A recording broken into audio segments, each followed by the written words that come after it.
dimanche 7 mars 2021, le député LR et capitaine d'industrie Olivier Dassault, 69 ans, a trouvé la mort dans un accident d'hélicoptère à Touques, dans le Calvados.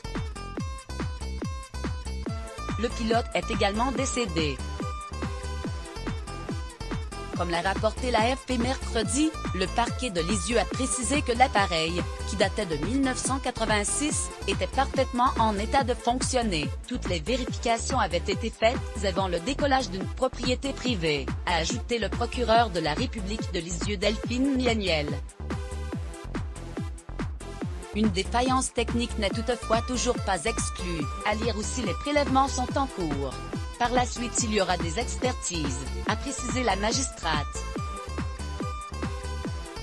Les débris de cet appareil, de type écureuil, ont été évacués du site de l'accident mardi. Selon Madame Mianiel, y a-t-il eu une défaillance humaine? L'autopsie pratiquée mardi qui conclut à un décès d'Olivier Dassault et de son pilote par polytraumatisme ne permet pas de le dire, a expliqué la magistrate. Après, on a procédé à des prélèvements qui seront peut-être plus parlants, a-t-elle ajouté. S'il y a de l'alcool ou des stupéfiants, les prélèvements toxicologiques nous apporteront en principe des éléments de réponse. Quant à un éventuel malaise du pilote âgé de 74 ans, en l'état des éléments ce n'est pas un malaise cardiaque qui apparaît. En l'état des corps, je ne suis pas convaincu qu'on puisse l'établir, a expliqué la magistrate. Selon les premiers éléments de l'enquête, l'hélicoptère est parti en vrille avec une force centrifuge extrêmement importante et s'est cassé en deux avec la queue d'un côté et le cockpit de l'autre après avoir heurté un arbre, a ajouté la magistrate.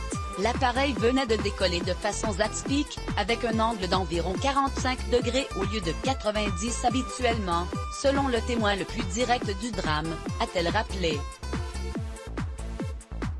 Ce témoin fait partie de la famille propriétaire des lieux où s'est déroulé le drame, des amis du milliardaire administrateur de Dassault Aviation.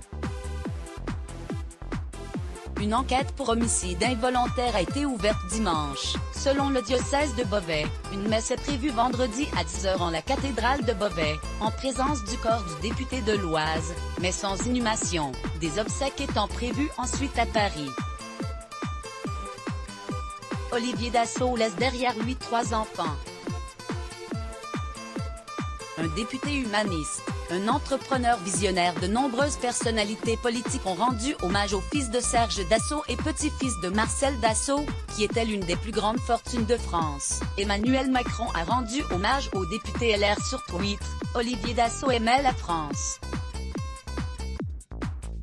Capitaine d'industrie, député, élu local, commandant de réserve dans l'armée de l'air. Sa vie durant, il ne cessa de servir notre pays, d'en valoriser les atouts. Son décès brutal est une grande perte, a tweeté le chef de l'État.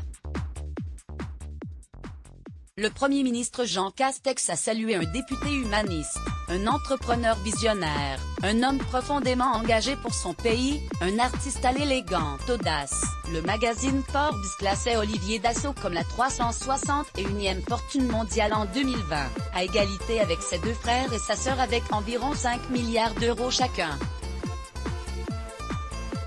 Après le décès de son grand-père, Marcel Dassault, en 1986, son père, Serge, l'avait nommé directeur adjoint d'Europe Falcon Service et directeur de la stratégie des avions civils de l'entreprise Dassault Aviation, fabricant des avions de combat Rafale et avions d'affaires Falcon.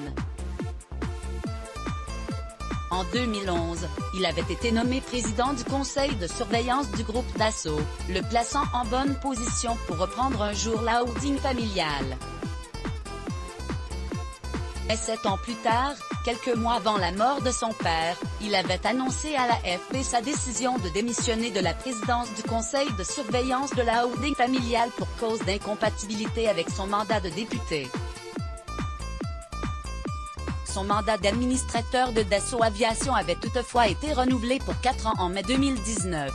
Olivier Dassault était député de l'Oise depuis 2002. Let's Bloc ADS.